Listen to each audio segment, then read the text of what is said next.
शादी के चहल पहल के बाद उस रात जब मैं अकेले जंगल के रास्ते घर लौट रहा था, तब मैंने कुछ ऐसा देखा जिसके वजह से मैं कभी वहां वापस नहीं गया।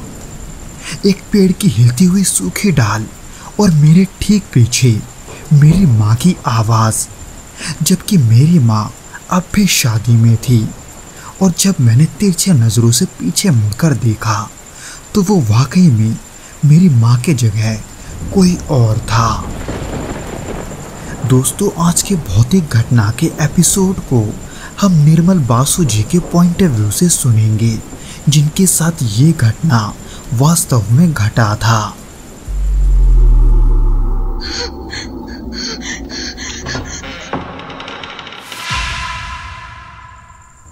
ये घटना तब की है जब मैं तकरीबन 15 साल का था। उस समय मैं अपने छोटे चाचा की शादी में शामिल होने उनके गांव गया था। ये शादी दरअसल पश्चिम बंगाल के एक दूर दराज जिले में हो रही थी। वैसे तो उस गांव से मैं पहले से ही परिचित था, क्योंकि हर गर्मियों की छुट्टियों में मैं वहीं जाया करता था। खुले आसमान, मिट्टी की खुशबू और गांव की ऐसी सादगी जहां शांति मिलती थी, वो शहर की भाग दौड़ से बिल्कुल उलट था। लेकिन उस दौरान मैं खास तौर पर शादी में शामिल होने गया था।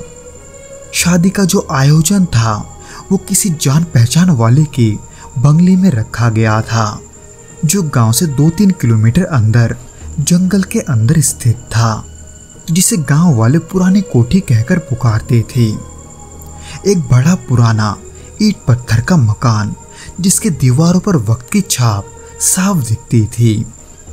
खैर, शादी की रात मैं अपने माता पिता के साथ उस बंगले में गया हुआ था, जहां शुरुआत में तो सब कुछ अच्छा लग रहा था। रोशनी, हल्की हल्की ठंडी हवा और चारों ओर शादी की रौनक। लेकिन जैसे जैसे रात गहराती गई, मेरी नींद मुझ पर हावी होने लगी। काफी देर शादी की रस्मों के बाद हल्की हल्की मेरी आंखें मूंदने लगी थी, और शादी के शोरगुल भी अब मुझे धीमी सी सुनाई दे रही थी। इसलिए आखिरकार मैंने अपने माँ बाबा से कहा कि मैं वापस चाचा के घर जाना चाहता हूँ, जो बंगले से थोड़ी दूरी पर जंगल के भीतर ही था। हालांकि वो पहले थोड़ा हिचकिचाए, लेकिन जब मैंने जोर दिया तो उन्होंने इजाज़त दे दी। हालांकि मेरे माँ बाबा वहाँ अकेले जाने से इसलिए मना कर रहे थे, क्योंकि बंगाल का वो जंगल उस समय लोमड़ियों के लिए जाने जाते थे। इसलिए चाचा ने पहले ही ये हिदायत दी कि बाहर निकलो तो एक लाठी ज़रूर साथ रखना। इसलिए मैंने एक मजबूत सी लाठी ली और एक टॉर्च उठाई और अंधेरे के रास्ते चल पड़ा। रात के उस सन्नाटे में सिर्फ टॉर्च की पीली रोशनी मेरे सामने की जमीन पर पड़ रही थी। दूर कहीं से उल्लुओं की आवाज़ें आ रही थी, और हवा में एक अलग तरह की नमी और ठंडक थी, जो आमतौर पर पेड़ों से घिरे इलाकों में होते हैं। खैर, उस वक्त तक मैं करीब आधा किलोमीटर चला ही था कि तभी मुझे एक अजीब आवाज़ सुनाई दिया। वो आवाज़ ठीक मेरे पीछे से आया था, लेकिन थोड़े दूरी से, और मुझे रुकने को कह रहा था। वो आवाज़ थोड़ा दूर से आने के वजह से थोड़ा धीमा ज़रूर था, लेकिन वो साफ होने के वजह से वो आवाज़ मेरे कानों में पड़ गया। पर जब मैंने पीछे मुड़कर देखा तो वहाँ कोई नहीं था। हालांकि मैं कुछ देर के लिए वहीं रुका, क्योंकि वो आवाज़ वो बिल्कुल मेरी माँ की आवाज़ जैसी थी। लेकिन थोड़ी देर सोचने के बाद मुझे लगा कि शायद वो किसी और ने पुकारा होगा। इसलिए मैंने फिर से टॉर्च जलाई और चुपचाप आगे बढ़ गया। लेकिन जैसे ही मैं कुछ कदम बढ़ा, एक हल्की सी चरमराने की आवाज़ आई, जैसे पेड़ की कोई सूखी डाल अचानक हिल रही हो। मैंने टॉर्च घुमाकर पेड़ों की ऊंचाई की ओर देखा तो वहाँ पेड़ की एक डाल अपने आप हिल रही थी, जबकि बाकी पेड़ एकदम स्थिर थे। उस डाल को देखकर तो ऐसा लग रहा था कि वहाँ कोई तो था, पर आसपास किसी को ना देखकर मुझे लगा कि शायद वहाँ कोई बंदर या पक्षी होगा, लेकिन फिर भी मेरे दिल की धड़कन थोड़ी तेज हो चुकी थी, क्योंकि उस अंधेरे में आसपास से लोमड़ियों की चिंगाड़ने की आवाज और उल्लुओं की आवाज उस माहौल को और डरावना बना रही थी। इसलिए मैंने लाठी और टॉर्च को मजबूती से पकड़ा और तेजी से फिर से आगे बढ़ने लगा। अब रास्ता और भी घना और सुनसान होता जा रहा था, और फिर तभी अचानक फिर से वही आवाज मेरे कानों में आया, इस बार और भी साफ, जैसे वो ठीक एकदम मेरे पीछे हो।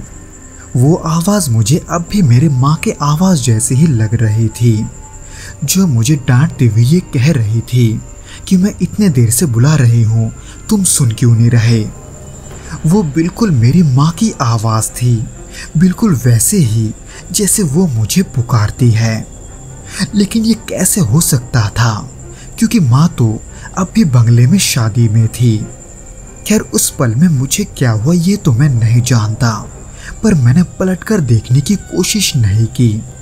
न जाने क्यों मेरा दिल जोरों से धड़कने लगा था, सांसें भी भारी होने लगी थी, और कुछ पल के लिए मेरे पैर भी सुन पड़ गए थे।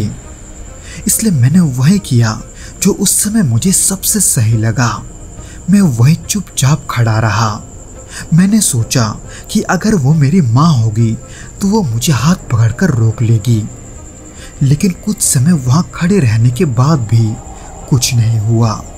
ना कोई स्पर्श, ना कोई आहट, सिर्फ सांसों की वो आवाज जो मेरे एकदम पीछे से मुझे महसूस हो रहा था, और बिल्कुल मेरे पीठ के पास से। इसलिए वो कौन है ये देखने के लिए मैंने एक गहरी सांस ली और अपने टॉर्च को अपने पैर के पास जमीन की तरफ मोड़ दिया, और फिर अपना सर बाएं तरफ नीचे झुकाते हुए तिरछे नजरों से पीछे देखने की कोशिश की। हालांकि उसे मैंने पूरा तो नहीं देखा, पर उसकी ऊंचाई, उसके शरीर की बनावट और वो अजीब सी स्थिरता, वो सब बिल्कुल इंसानों जैसी तो थी, लेकिन उसमें कुछ गलत था। टॉर्च की रोशनी उसके पांव तक नहीं पहुंच रही थी। न जाने क्यों, मगर उसका पैर पूरा काला था, बिल्कुल किसी गहरी परछाई की तरह। ये देखकर मैं कांपने लगा। लाठी मेरे हाथ से छूटने ही वाली थी, और तभी एक लोमड़ी की लंबी तेज चिंगाड़ने की आवाज ने मुझे और डरा दिया। इन सब के कारण मेरे अंदर का डर अब नियंत्रण से बाहर हो चुका था। इसलिए मैं बिना पीछे मुड़े लाठी और टॉर्च को वही छोड़कर अंधाधुंध भागने लगा। जंगल की वो रात, वो पेड़ों के बीच से गुजरती ठंडी हवा, और मेरे कानों में अब भी वही गूंजती माँ की आवाज। मैं तब तक नहीं रुका जब तक मैं चाचा के घर तक नहीं पहुंच गया। हालांकि जब मैं घर पहुंचा तब मैंने जल्दी से घर का सारा दरवाजा बंद कर दिया और अंदर घुस के सारी बत्तियां जला दी, और बस माँ बाबा के आने का इंतजार करने लगा। मैं उस इंतजार में काफी देर तक सोफे पर बैठा था। ना कोई आंसू, ना कोई आवाज, बस मैं एक बेजान सी हालत में बैठा हुआ था। पर काफी देर ऐसे बैठे रहने के बाद मेरी आंख लग गई। सुबह जब मैंने आंखें खोली तो मेरी माँ मुझे बुला रही थी। तब उनका चेहरा और उनका आवाज एकदम शांत था, बिल्कुल वैसा ही जैसे हर सुबह होता है। उन्हें वहां देखकर मैंने सीधे ये पूछा कि माँ, क्या तुम मुझे रात को बुला रही थी? पर माँ ने हंसते हुए ये जवाब दिया कि नहीं, वो तो पूरी रात शादी में थी, और वो बीच रात जंगल में आखिर क्या करेंगी। उस हंसी में जो सच्चाई थी उसने मुझे अंदर से और भी डरा दिया था। हालांकि मैंने अपने माँ बाबा को पिछले रात के बारे में कुछ नहीं बताया, पर उस रात के बाद से मैं वहां दोबारा नहीं गया। बल्कि जब भी मेरे चाचा मुझे मिलने वहां बुलाते थे, मैं उन्हें कहता था कि आप इस शहर आ जाओ। आज भी जब मैं उस घटना को याद करता हूँ तो मुझे अब भी ये समझ नहीं आता कि आखिर वो सब कैसे हो सकता है। पर वो सब जो मैंने अनुभव किया था और मेरे माँ की वो आवाज़ जबकि मेरे पीछे कोई नहीं था, आज भी मैं इन सब का कोई मतलब नहीं निकाल पाया। पर वो जो कुछ भी था एक बहुत ही डरावना एहसास था। तो दोस्तों, ये तो था वो घटना जो कि निर्मल बासु जी के साथ घटा था। उम्मीद करता हूँ कि आपको ये वीडियो पसंद आया होगा, और अगर आया हो तो प्लीज़ इस वीडियो को लाइक करके इसे अपने दोस्तों के साथ शेयर ज़रूर करना, और हमें कमेंट करके ये ज़रूर बताना कि आपको ये वीडियो कैसा लगा।